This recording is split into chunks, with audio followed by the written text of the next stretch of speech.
እንደ ቀልኮ 3 አመት ሞላን አይገርምም? በጣም ያልቀየርሽው ብቸኛው ባህሪሽ ግን ችኩልነትሽ ነው። እሰይ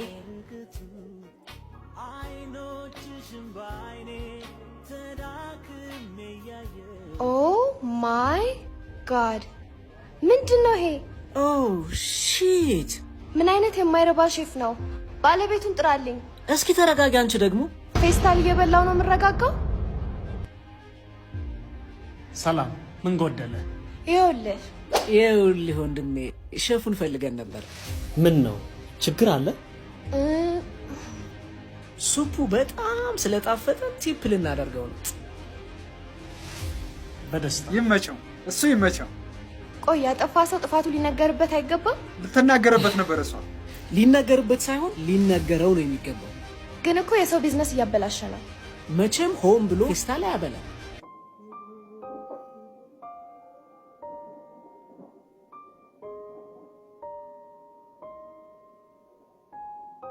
ምን ነው ልጆቼ አልጣፍጣችሁም እንዴ? ኖ አባባ በጣም ቆንጆ ነው። እርስዎ ነዎት ሼፉ? አዎ የኔ ልጅ፣ በአባት እጅ የተሰራ ምግብ እኮ ባይጣፍጥም ይበላል። አረ ይጣፍጣል አባባ።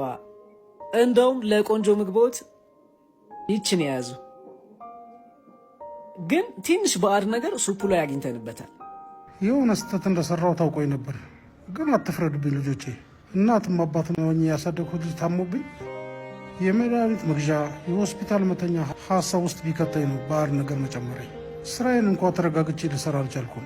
እናንተም እግዜር ይስጣችሁ። ገመናዬን ደብቃችሁ ጥፋቴን ለእኔ ነገራችሁኝ እንጂ ላለቃይ ብትነግሩት ኖሮ ያለችኝ ምስራ አጥቼ ከነ ልጅ ጎዳና ላይ መውደቄ ነበር። ያጠፋ ሰው ስህተቱ ሊነገረው ይገባል። የሚነገርበት መንገድና ሁኔታ ግን የሰውየውን ሕይወት በማይጎዳ መልኩ መሆን አለበት። ገመናዬን እንደደበቃችሁ ፈጣሪ ገመናችሁን ይደብቅላችሁ። አሜን አባባ።